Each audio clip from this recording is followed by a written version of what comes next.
एक उम्मीद सुनहरे ख्वाबों की जो आपने देख रखे हैं अपने बच्चों के लिए, सुनहरे कल की सूरत में। उस सुनहरे कल के लिए हम संवारते हैं आपके बच्चों का मुस्तकबिल। यूनिक ग्रुप ऑफ इंस्टीट्यूशन गुज़िश्ता 33 वर्षों से दिखा रहा है रास्तों को मंजिल, उम्मीद को रोशनी, इल्म से अमल की रवायत, बच्चों के रोशन मुस्तकबिल का ज़ामिन।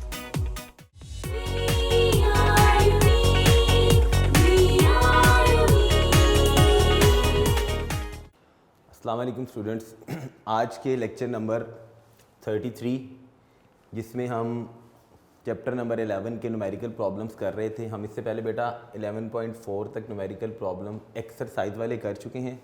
आज हम कोशिश करेंगे कि जो रिमेनिंग जितने भी रह गए हैं इसी लेक्चर के अंदर उसको ख़त्म करें। तो ये न्यूमेरिकल की स्टेटमेंट देखते हैं बेटा।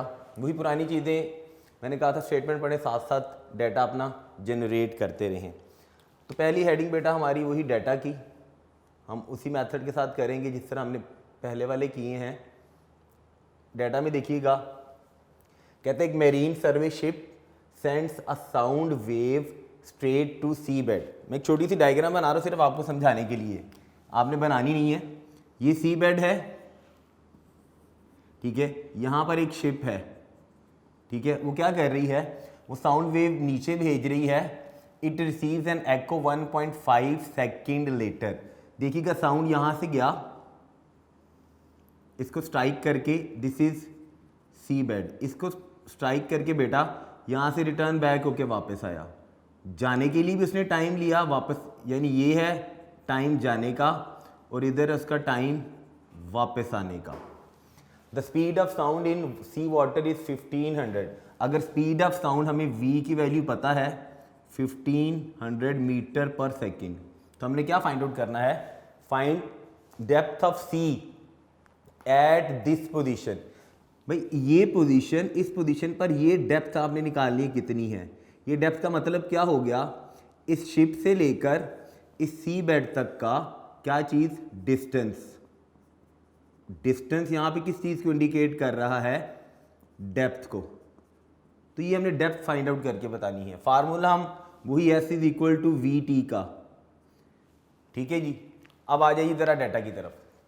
अ marine survey ship sends a sound wave straight to sea bed. It receives an echo 1.5 second later, यानी 1.5 सेकेंड बाद उसको क्या एको सुनाई दिया। इसका मतलब है टाइम टू हियर एको, कितनी देर बाद उसको सुनाई दिया गया। पहली चीज़ डाटा में क्या आ जाएगी, टाइम टू हियर एको, कितनी देर बाद सुनाई दी उसके 1.5 सेकेंड बाद। इतना टाइम, यानी एको कब सुनाई देती है, जब साउंड जाता है और रिफ्लेक्ट होके वापस आता है। तो वापस आने में उसको कितना टाइम लगा है, 1.5 सेकेंड का। अब देखिएगा साउंड जब जा रहा था, देखिएगा यहां से यहां तक गया ना, तो यहां से यहां तक जाने वाला उसका क्या है, time to reach sea bed, यानी सी बेड तक पहुंचने के लिए उसने कितना टाइम लिया। Time to reach sea bed, उसको हम टी के साथ रिप्रेजेंट करेंगे। फिर सुन लीजिए, ये 1.5 सेकेंड वाला टाइम क्या है, साउंड यहां से गया, स्ट्राइक करके वापस आया। इसका मतलब हमें तो एक ही टाइम चाहिए ना, यहाँ जाने वाला या आने वाला टाइम, ठीक है। तो हम एक ही टाइम कंसीडर कर लेते हैं कि जब साउंड यहाँ से गया और सी बेड को जब उसने स्ट्राइक किया तो वो टाइम कितना, इस टाइम का हाफ हो जाएगा। यानी ये टाइम था 1.5 सेकेंड, इस 1.5 सेकेंड का हाफ। फिर मैं बता रहा हूँ मैंने हाफ क्यों लिया, क्योंकि डबल टाइम है ये, एको में डबल टाइम कंज्यूम होता है। साउंड गया वापस आया, मुझे तो सिर्फ एक टाइम चाहिए, यहाँ गोइंग के लिए, यहाँ रिटर्न बैक के लिए उसने जितना टाइम दिया, इसी टाइम का मैं हाफ करूँगा, 1.5 को 2 पे डिवाइड करूंगा तो मेरे पास कितना आंसर बना, दिस इज, कैलकुलेटर से डिवाइड कीजिएगा, 0.75 सेकेंड। ये मेरे पास किसकी वैल्यू आ गई है, टी की। और उसने क्या बताया हुआ है डाटा के अंदर, the speed of sound in sea water is 1500। ये भी डाटा के अंदर आएगी हमारी बात। स्पीड ऑफ साउंड किसमें, इन सी वाटर।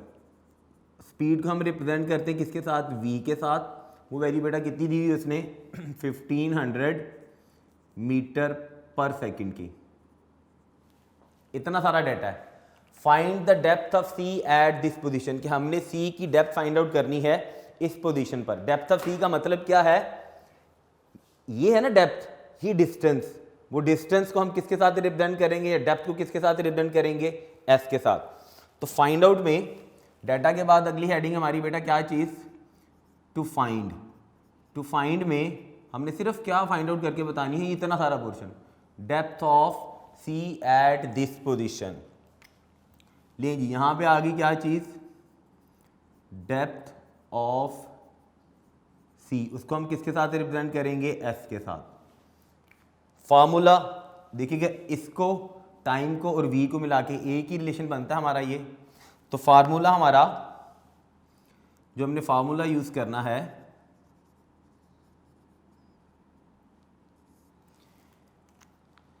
फार्मूला में बेटा फार्मूला हम क्या यूज करेंगे, S is equal to we T का फार्मूला। इसमें हमने फाइंड आउट क्या करना है, S ही फाइंड आउट करना है। ये फार्मूला हो गया। फार्मूला के बाद सोल्यूशन देखिएगा, ये मैं डायग्राम इरेज कर रहा हूँ, सिर्फ समझाने के लिए बताई थी, आपको कोई ज़रूरत नहीं इसको साथ ड्रॉ करने की। सोल्यूशन में बेटा इसी फार्मूला के अंदर हमने सिंपल वैल्यूज़ को सब्स्टिट्यूट करना है। देखिएगा S is equal to we T formula था, S का मतलब है डेप्थ जो फाइंड आउट करनी है, इज इक्वल टू V कितनी है 1500। पहले मैं यहाँ पे फार्मूला लिख देता हूँ, फिर इसमें वैल्यू तो लगाते हैं। V की वैल्यू बेटा 1500 मल्टीप्लाई बाय टाइम कितना 0.75, यानी 0.75। इसको मल्टीप्लाई करें, 1500 को 0.75 से मल्टीप्लाई करें, कैलकुलेटर से मल्टीप्लाई कीजिएगा। 1500 multiply by 0.75, so we get 1125। हमारे पास आंसर क्या आया, डिस्टेंस 1125 डिस्टेंस आया है। शाबाश मेरा बेटा, डिस्टेंस का यूनिट क्या होता है, मीटर। ये हमारे पास सोल्यूशन आ गया, ठीक है। सोल्यूशन के बाद लास्ट वाली हमारी हेडिंग क्या थी, रिजल्ट की। रिजल्ट क्या आया, मैं बड़ी दफ़ा बता चुका हूँ कि रिजल्ट वो चीज़ होती है जो हमने फाइंड आउट करनी होती है। तो रिजल्ट क्या है हमारा, हमने क्या निकाली है, ये डिस्टेंस एस जो था, ये क्या थी असल में बेटा, that is depth of sea. S is equal to कितना 1125 और यूनिट क्या था, मीटर। ले जी ये न्यूमेरिकल हमारा सॉल्व हो गया।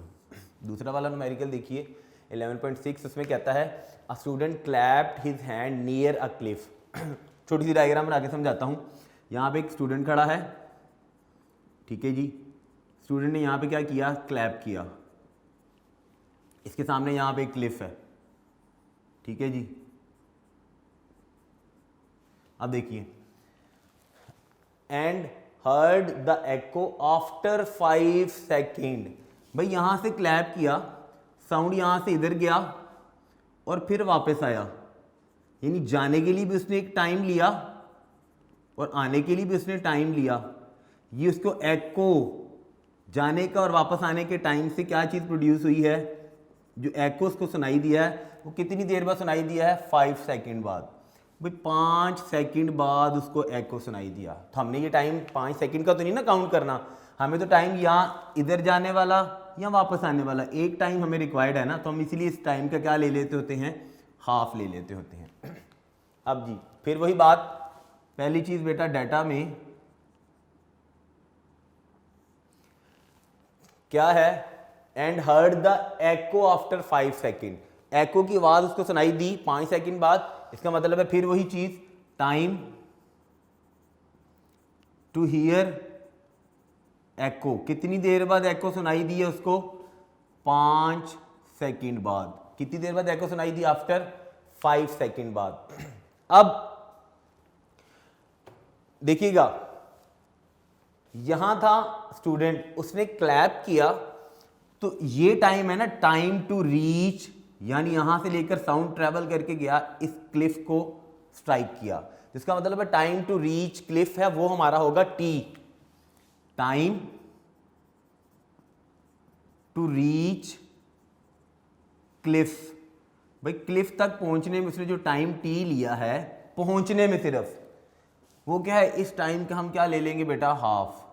5 को डिवाइड कर देंगे 2 से, सो वी गेट 5 को डिवाइड किया 2 से 2.5 सेकेंड। ये आ गया हमारा t। तो जो और डाटा में इसमें क्या बताया हुआ है, if the speed of sound is taken as 346। दूसरी चीज डाटा में क्या आएगी, स्पीड ऑफ साउंड v के साथ रिप्रेजेंट करते हैं, वो कितनी है 346 मीटर पर सेकेंड। फाइंड क्या करना है, what is distance of cliff from student. भाई डिस्टेंस ये है ना मेरा बेटा, ये देखो ये थी क्लिफ, सॉरी ये था स्टूडेंट, ये था क्लिफ, तो ये सारा डिस्टेंस है ना, वापसी वाला डिस्टेंस तो नहीं है, एक ही डिस्टेंस कंसीडर होगा ना यहां से लेकर यहां तक का। तो ये इन दोनों के दरमियान जो एस है ये हमने फाइंड आउट करना है, यानी distance of cliff from student, यानी distance between student and cliff, यही बात होगी ना। तो फाइंड आउट में हमने क्या करना है, फाइंड में मेरा बेटा या टू फाइंड में क्या चीज आएगी, distance of student from Cliff, या खाली आप डिस्टेंस लिख लें, जो मर्जी लिख लें जी। डिस्टेंस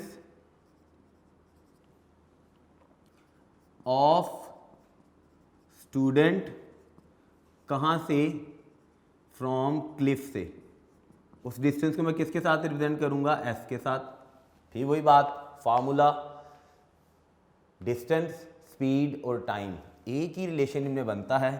तो यहां पे हमारा जो फार्मूला यूज होगा बेटा, फार्मूला वही S is equal to we T का हमने अपने टॉपिक्स के अंदर पढ़ा हुआ है। फार्मूला जी हमारा बनेगा S is equal to we t. बस आपने ये चीज़ याद रखनी है कि इस टाइम का आपने हाफ लेना है, ये पूरा अगर आप टाइम ले लेंगे तो आपका आंसर गलत आ जाएगा। फार्मूला ये था जी। सोल्यूशन की तरफ आते हैं। सोल्यूशन में इसी फार्मूला को बेटा यूज़ करें। Solution S is equal to we T formula use किया, S is equal to we T, S is equal to V कितना है गिवन है 346, वैल्यू गिवन है 346 को मल्टीप्लाई करेंगे हम किसके साथ, टाइम हमने लेना है 2.5। याद रखिए कि बेटा टाइम हाफ, कि जाने का टाइम और वापस आने का टाइम ही एको बनता है, तो एक ही टाइम रिक्वायर्ड होता है। 346 को मल्टीप्लाई करेंगे किसके साथ, 2.5 के साथ। मल्टीप्लाई करके देखते हैं हम, 346 को 2.5 से मल्टीप्लाई करते हैं तो आंसर देखते हैं जी क्या बनता है। 346 मल्टीप्लाई बाय 2.5 वी गेट 865। ये हमारे पास कितना आया 865, और डिस्टेंस था तो यूनिट उसका क्या आएगा मीटर। ये सोल्यूशन हो गया। लास्ट में मेरा बेटा फिर वही हेडिंग रिजल्ट। रिजल्ट में क्या चीज़ हमने फाइंड आउट की है, distance of student from Cliff. पूरा लिख दें ये खाली इतना लिख दें, एक ही बात है, डिस्टेंस ऑफ स्टूडेंट कहाँ से, फ्रॉम क्लिफ से। एस इज इक्वल टू कितना निकाला है जी 865, और यूनिट उसका क्या था मीटर जी। ले जी बेटा ये न्यूमेरिकल भी सॉल्व हो गया। देखते हैं हम न्यूमेरिकल नंबर 11.5 11.6 हो गया, 11.7 देखते हैं उसकी क्या स्टेटमेंट है जी बेटा। 11.7 न्यूमेरिकल की स्टेटमेंट देखते हैं, उसमें ये कह रहा है a ship sends out ultrasound that return from the sea bed and is detected after 3.42 second. फिर एक छोटी सी डायग्राम देखिएगा, सेम ही न्यूमेरिकल्स हैं बेटा सारे। ये है सी बेड, यहाँ पर एक शिप है, ठीक है। पहले डायग्राम समझ लें फिर हम डाटा की तरफ जाते हैं। कहते हैं शिप अल्ट्रासाउंड भेज रहा है जो रिटर्न हो रहा है फ्रॉम सी बेड, रिटर्न हो रहा है यानी गया अल्ट्रासाउंड, स्ट्राइक किया, स्ट्राइक करने के बाद ये वापस आया, ठीक है। यानी ये उसका रिटर्न पाथ है, ये वाला वापस आने का रास्ता, ठीक है जी। कितनी देर बाद वापस आ रहा है, 3.42 सेकेंड बाद, यानी जाने में और वापस आने में जब यहां पर वो डिटेक्ट हुआ तो उसने टोटल टाइम कितना लिया, 3.42 सेकेंड का सारा टाइम। किस चीज के लिए, डिटेक्शन।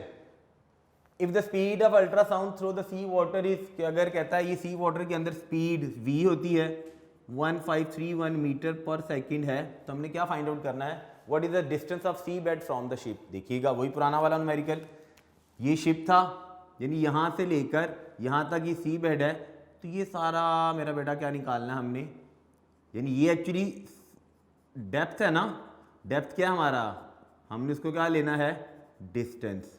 ठीक होगी बात। तो पहली बात, डेटा में वही 5 हेडिंग्स, डेटा में क्या चीज, ये जो 3.42 सेकंड है ये time of detection of sound के द्वारा उसको साउंड क्या हुआ है, डिटेक्ट हुआ है। तो time of detection of sound, पहली चीज क्या आ जाएगी, time of detection of sound. कितना टाइम लिया उसने भाई, 3.42 सेकंड का, 3.42 सेकंड का।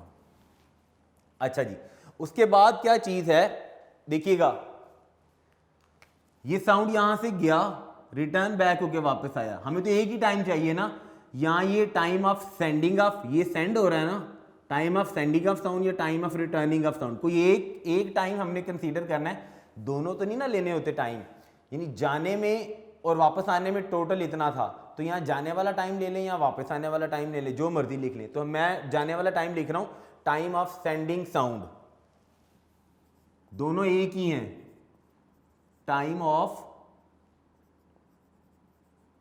सेंडिंग साउंड, उसको मैं टी के साथ रिप्रेजेंट करूंगा, वो मैं क्या लूंगा, इसका हाफ, 3.42 है, हाफ का मतलब है 2 से डिवाइड, फिर मैं बता रहा हूं हाफ हम इसलिए लेते हैं कि हमारे पास ये डबल टाइम आ रहा होता है, जाने का और आने का, ठीक है, डिटेक्शन तो तब ही होगी ना, इसका हाफ लिया तो इसका मतलब है टी मेरे पास क्या आ गया, मैं 3.42 को 2 पे डिवाइड कर लूं, कैलकुलेटर से कीजिएगा, 3.42 divided by 2, so I get 1.71। Time कितना आ गया मेरा बेटा, 1.71, और यूनिट उसका क्या चल रहा है, सेकंड। और डाटा में क्या चीज़ हमने लिखनी है, स्पीड है, किसकी, speed of ultrasound through the sea water कितनी है, 1531, तो स्पीड ऑफ साउंड, अल्ट्रासाउंड लिख लें जी, स्पीड ऑफ अल्ट्रासाउंड, स्पीड को मेरा बेटा किसके साथ रिप्रेजेंट करेंगे, वी के साथ, वो कितनी है जी, 1531 मीटर पर सेकंड की जी। ले, जितना सारा डाटा है, फाइंड हमने क्या करना है, what is the distance of sea bed from the ship, sea bed का डिस्टेंस कहाँ से, शिप से, ये सी बेड था, ये शिप था, तो इन दोनों के दरमियान ये जो डेप्थ है वही डिस्टेंस है हमारा। लो जी बेटा, टू फाइंड में, टू फाइंड में हमने क्या निकालना है, डिस्टेंस, डिस्टेंस या डेप्थ एक ही चीज होगी, यानी हमने क्या फाइंड आउट करना है बेटा, डिस्टेंस किसका, सी बेड का, कहाँ से, फ्रॉम शिप से जी। डिस्टेंस को मैं रिप्रेजेंट करूंगा एस के साथ, डिस्टेंस, स्पीड और टाइम, इनको मिलाकर, शाबाश, फार्मूला वही पुराना वाला, फार्मूला क्या बनेगा, वही S is equal to we T का formula, S is equal to we T, इनमें यही रिलेशन एग्जिस्ट करता है। इसी को बेटा सॉल्व करते हैं सॉल्यूशन में। ले जी, सॉल्यूशन में ये फार्मूला लिख के उसमें सिर्फ हमने वैल्यूज़ को सब्स्टिट्यूट करना है, formula S is equal to we T, S is equal to we T. देखिएगा जी, S is equal to V, मेरा बेटा कितनी वैल्यू है, 1531 मल्टीप्लाई बाय टाइम कितना हम लेंगे, 1.71, सिर्फ जाने का, या आप आने वाला ले लें, दोनों यही हैं, 1.71, तो डिस्टेंस एस यानी डेप्थ 1531 को 1.71 से हम मल्टीप्लाई करते हैं, मल्टीप्लाई बाय 1531, तो हमारे पास आंसर बनता है बेटा 2618, 2618.01 है, तो उसको लिखने की ज़रूरत नहीं है, तो ये हमारे पास आंसर आया बेटा 2618, डिस्टेंस था तो यूनिट क्या होगा, मीटर। लीजिए, ये हमारे पास डेप्थ आ गई एंड पर, फिर वही चीज़ मेरा बेटा हमने लास्ट पर लिखना है, क्या चीज़, रिजल्ट। रिजल्ट क्या है, जो हमने फाइंड किया था, distance of sea bed from ship, जी यहाँ पे क्या आ जाएगा, distance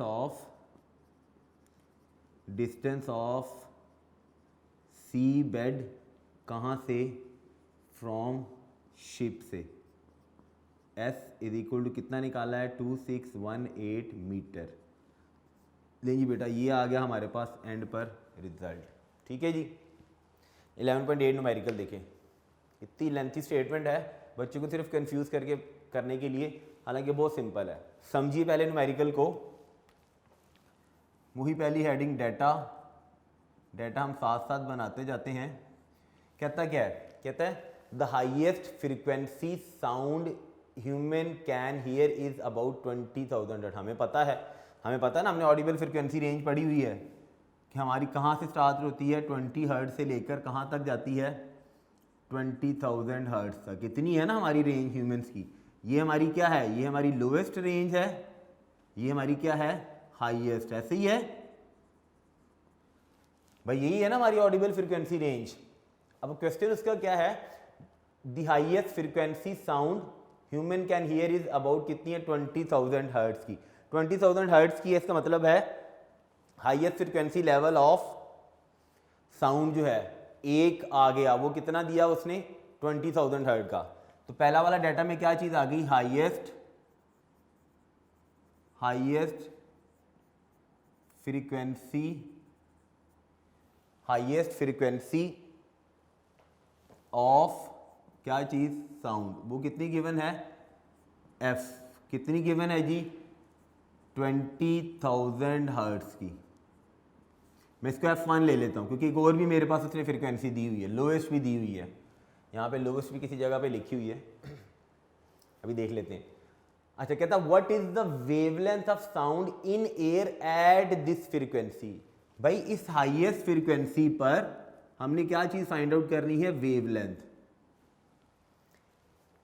at temperature of 20 Celsius. Temperature का तो हमने किसी जगह पर जिक्र ही नहीं करना क्योंकि टेम्परेचर हमारे किसी भी स्टेटमेंट के अंदर यूज नहीं होना। अब कहता है what is the wavelength of the lowest sound we can hear of about कितनी है, 20। ये देखिए ये भी गिवन है ना एक 20 हर्ट्ज की, तो इसका मतलब ये 20 हर्ट्ज कौन सी हो गई, लोएस्ट हो गई जी। दूसरी चीज डाटा में क्या आ गई, लोएस्ट फ्रीक्वेंसी ऑफ साउंड, उसको मैं किसके साथ रिप्रेजेंट करूंगा, F2 के साथ। वो कितनी गिवन है, 20 हर्ट्ज की। ये नाम भी उसने बताई होती है ना हमें वैल्यूज, तो हमें पता होनी चाहिए कि ह्यूमंस की लोवेस्ट फ्रीक्वेंसी कितनी है, 20, हाईएस्ट कितनी है, 20,000 हर्ट्ज की। लो जी, अब हमने दो चीज़ें, ये डाटा हो गया, और कोई चीज़ गिवन है जी, हाँ बिल्कुल गिवन है। Assume the speed of sound in air at 20 Celsius, कि 20 सेल्सियस टेम्परेचर पर स्पीड ऑफ साउंड कितनी बता रहा है, 343 बता रहा है। लो जी, ये चीज़ भी डाटा के अंदर लिख लेते हैं हम। स्पीड ऑफ साउंड इन किसमें, एयर में, v कितनी है जी, 343 मीटर पर सेकेंड। तो जी हमने इसी स्पीड पर ये दो डिफरेंट फ्रीक्वेंसीज यूज करके हमने क्या बतानी है, दो डिफरेंट वेवलेंथ बतानी है। एक वेवलेंथ यहां पे उसने पूछी है, देखिएगा वेवलेंथ ऑफ साउंड, ये जो वेवलेंथ है हाईएस्ट के साथ है जी। दूसरी वेवलेंथ उसने पूछी है किसके साथ है जी, लोएस्ट के साथ है जी। तो जी टू फाइंड में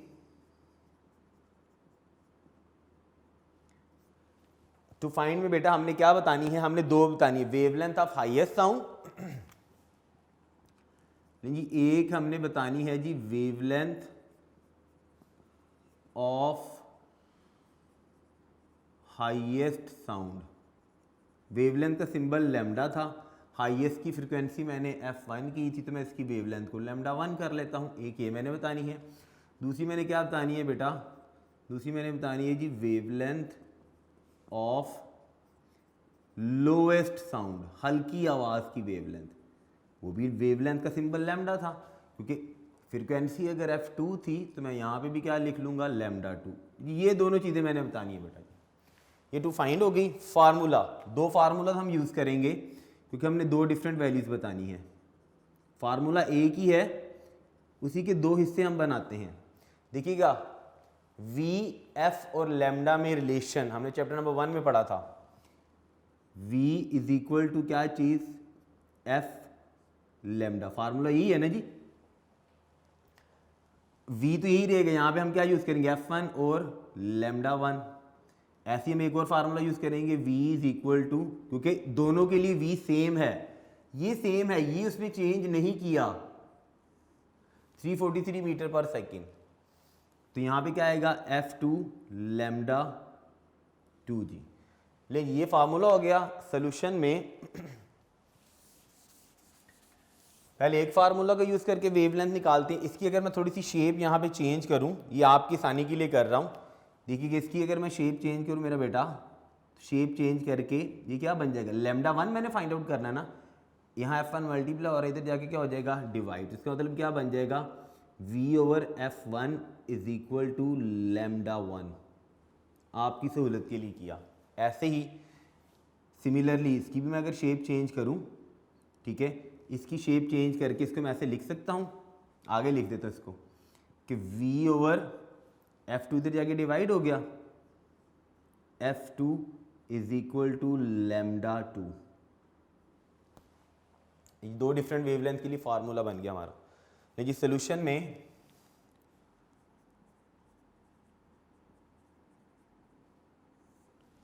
बेटा पहले हम ये फार्मूला यूज़ करेंगे लेमडा 1 निकालने के लिए, फिर हम लेमडा 2 फार्मूला यूज़ करेंगे दोनों के लिए। दोनों फार्मूला में मेरा बेटा हमारी जो v की वैल्यू है वो सेम ही है। तो पहले मैं पहला वाला फार्मूला लिख रहा हूँ, उसके साथ हम आंसर निकालते हैं, lambda 1 is equal to v over f1।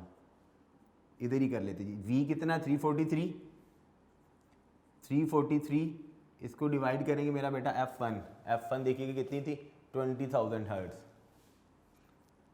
20,000 से इसको डिवाइड किया तो लेमडा 1 इज इक्वल टू 343 को 20,000 पे डिवाइड करें, आंसर चेक करें जी कितना बनता है, 343 डिवाइडेड बाय 20,000, आंसर है बेटा 0.01715 है। इसको मैं अगर साइंटिफिक नोटेशन के अंदर लिखूंगा, क्योंकि आपकी बुक के अंदर उसने आंसर साइंटिफिक नोटेशन में लिखा हुआ है 0.01715, पूरा जो वैल्यू आ रही है वो ये आ रही है 0.01715, 0.01715। इसको मैंने साइंटिफिक नोटेशन में लिखना है।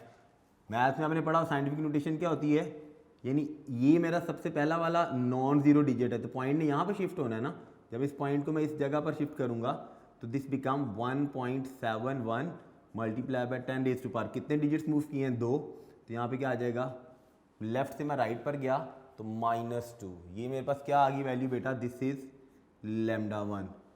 लेमडा वेवलेंथ, डिस्टेंस होता है, यूनिट इसका क्या आएगा, मीटर। ये एक वैल्यू मेरे पास आ गई 1.71, यही आंसर आपकी बुक के अंदर भी है। 1 आपकी मर्जी है एंड वाला लिखना ना लिखें, आपकी बुक में आंसर 1.7 लिखा हुआ है, तो आप 1.71 भी लिख लें, बिल्कुल सही है। दूसरी चीज़ बेटा हमने क्या फाइंड आउट करनी है, दूसरी वेवलेंथ। ये वेवलेंथ हमारी किस फ्रिक्वेंसी पर, 20 हर्ट्ज फ्रिक्वेंसी पर। ऐसे ही बेटा जी दूसरा फार्मूला यूज़ करें, lambda 2 is equal to v over f2। v कितनी है, दोनों के लिए सेम थी, दोनों के लिए v हमारी वैल्यू सेम थी, वो कितनी है 343, उसको डिवाइड करूँगा, लोएस्ट कितनी थी मेरा बेटा 20 के साथ डिवाइड किया तो लेमडा 2 मेरे पास क्या आया आंसर, 343 को मैं फिर दोबारा से 20 पे डिवाइड करूं, 343 को हम डिवाइड करेंगे 20 के साथ, तो वी गेट 17.15, कितना आंसर आया जी 17.15, और यूनिट क्या आया इसका, मीटर। लीजिए दूसरी मेरी वेवलेंथ बेटा ये आ गई जी, बुक में चेक कीजिएगा, आंसर यही है 17.15 है ना, तो उसने इस 5 को राउंड ऑफ करके, जब 5 राउंड ऑफ होगा तो ये 1 क्या हो जाएगा, इट इंक्रीज हो जाएगी एक वैल्यू, तो 17.2, बुक में आंसर उसने 17.2 मीटर लिखा हुआ है जी। ठीक है जी, ये दोनों चीज़ें आ गई। लास्ट पे हमारा बेटा क्या चीज़ आएगी, इसका रिजल्ट में हमने फिर वही बात, रिजल्ट क्या चीज़ होती है जो हमने फाइंड आउट करनी होती है, वेवलेंथ ऑफ हाईएस्ट साउंड, पूरा लिख लें, खाली लेमडा 1 लिख लें, आपकी मर्जी है, तो हम खाली लेमडा 1 ही लिख लेते हैं। वो हमने कितनी फाइंड आउट की है 1.71 मल्टीप्लाई बाय 10⁻⁻² मीटर की। एक हमने ये वैल्यू फाइंड आउट की बेटा, दूसरी वैल्यू हमने क्या फाइंड आउट की है λ2, वो आई है जी बेटा कितनी 17.2 मीटर की। ले जी दूसरी वैल्यू ये फाइंड आउट की थी। ये होगा जी बेटा हमारा न्यूमेरिकल नंबर 11.8। एक लास्ट वाला न्यूमेरिकल रह गया 11.9, उसको देखते हैं कि उसको अब हम कैसे करते हैं।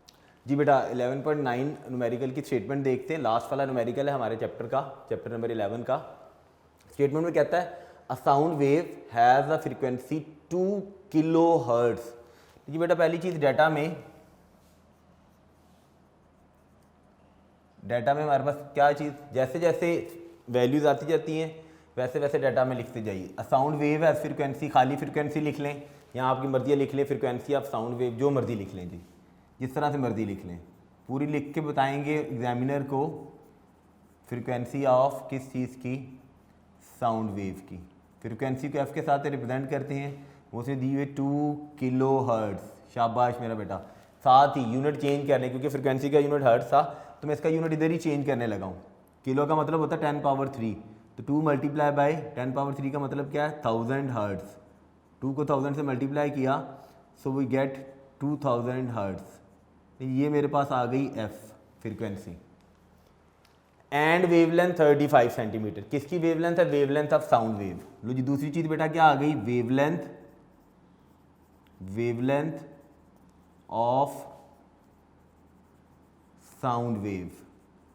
वेवलेंथ का सिंबल लैम्डा होता है। कितनी वैल्यू गिवन है 35 सेंटीमीटर। शाबाश मेरे बेटा। डिस्टेंस है ना वेवलेंथ, सेंटीमीटर आया, हमें पता है यूनिट क्या होता है मीटर, तो इधर इसका यूनिट भी चेंज कर लें। मीटर में चेंज करने के लिए हमें पता 1 मीटर में 100 सेंटीमीटर होते हैं। सेंटीमीटर स्मॉलर यूनिट है, मीटर लार्जर यूनिट है, तो इसको 100 से डिवाइड करना पड़ेगा। तो ये 35 को डिवाइड कर दें 100 से, 100 से 35 को डिवाइड किया तो we get 0.35 and now the unit is metre. ये मेरे पास वेवलेंथ आ गई। How long will it take, ये तो आना मेरा टू फाइंड में, कितनी देर लगेगी टू ट्रैवल 1.5 किलोमीटर। ट्रैवल का मतलब है 1.5 किलोमीटर को उसने क्या कवर किया है, डिस्टेंस। लो जी डिस्टेंस ट्रैवल्ड कितना है, डिस्टेंस ट्रैवल्ड एस कितना है जी 1.5 किलोमीटर। शाबाश मेरा बेटा। यूनिट चेंज करना है, किलोमीटर नहीं, डिस्टेंस का यूनिट हमने पढ़ा था 9th में मीटर, इसको भी चेंज करें। 1 किलोमीटर में 1000 मीटर होते हैं, तो इसको मैंने 1000 से मल्टीप्लाई करना है। 1.5 को मल्टीप्लाई किया किसके साथ, 1000 मीटर्स के साथ। 1.5 को 1000 से मल्टीप्लाई करें तो हमारे पास आंसर कितना आता है 1500। ठीक है, पॉइंट खत्म किया, नीचे 10 आया, 1 0 कैंसिल होके, तो 1500 मीटर ये हमारे पास डिस्टेंस आ गया है। इतना सारा डाटा था हमारा। डाटा के बाद हमने क्या करना है, फाइंड आउट क्या करना है। फाइंड आउट हमने एक ही चीज़ करनी, बड़ी आसान सी और बड़ी सिंपल सी और बड़ा इंपॉर्टेंट न्यूमेरिकल है, पेपर में अक्सर आ जाया करता है, ज़रा टेक्निकल सा, सीधा नहीं है। How long will it take to travel, किसको, साउंड वेव ने कितना टाइम लेना है ट्रैवलिंग के लिए। तो हमने क्या चीज़ फाइंड आउट करनी है बेटा, टाइम टू ट्रैवल, या खाली टाइम लिख लें, आपकी मर्जी है, जिस तरह से मर्जी कर लें जी। हम लिख लेते हैं जी टाइम, और टाइम को लिखते हैं हम टी के साथ। ये हमने फाइंड, ये कौन सा टाइम है, साउंड वेव को इतना डिस्टेंस ट्रैवल करने के लिए इस वेवलेंथ के साथ और इस फ्रीक्वेंसी के साथ कितना टाइम लगेगा, तो टाइम टी हमने फाइंड आउट करना है। सोल्यूशन में आ जाइएगा, ध्यान से देखिएगा बेटा, थोड़ा सा टेक्निकल है न्यूमेरिकल। सोल्यूशन से पहले हमारा फार्मूला ले जी, फार्मूला हमारे पास देखिएगा क्या क्या वैल्यू गिवन है, लैम्डा, डिस्टेंस, फ्रीक्वेंसी, इन तीनों को मिला के मैंने फार्मूला बनाना है ना, और मैंने फाइंड आउट करना है टी। तो हमने दो फार्मूलाज पढ़े हुए, हमने फार्मूला एक पढ़ा हुआ क्या, V is equal to f lambda, एक हमें फार्मूला आता है जी S is equal to we t. हम पहले इस फार्मूला नंबर 1 को यूज़ करके स्पीड निकालेंगे, फिर इसी स्पीड की वैल्यू हम यहाँ पर सब्स्टिट्यूट करेंगे तो हमारे पास क्या आ जाएगा, यानी फार्मूला नंबर 2 है उसको यूज़ करेंगे तो हमारे पास क्या आ जाएगा, टाइम है। पहले हम फार्मूला 1 यूज़ कर रहे हैं, फ्रॉम लिख लें फ्रॉम 1, हमें पता है कि जी v किसकी इक्वल होता है f लैम्डा के। हम स्पीड भी तो निकाल लें ना ज़रा अपनी। f की वैल्यू मेरा बेटा कितनी है 2000 मल्टीप्लाई बाय लैम्डा मैंने कितना निकाला था 0.35 ले जी speed v is equal to 2000 को 0.35 से मल्टीप्लाई करें, देखिएगा आंसर क्या बनता है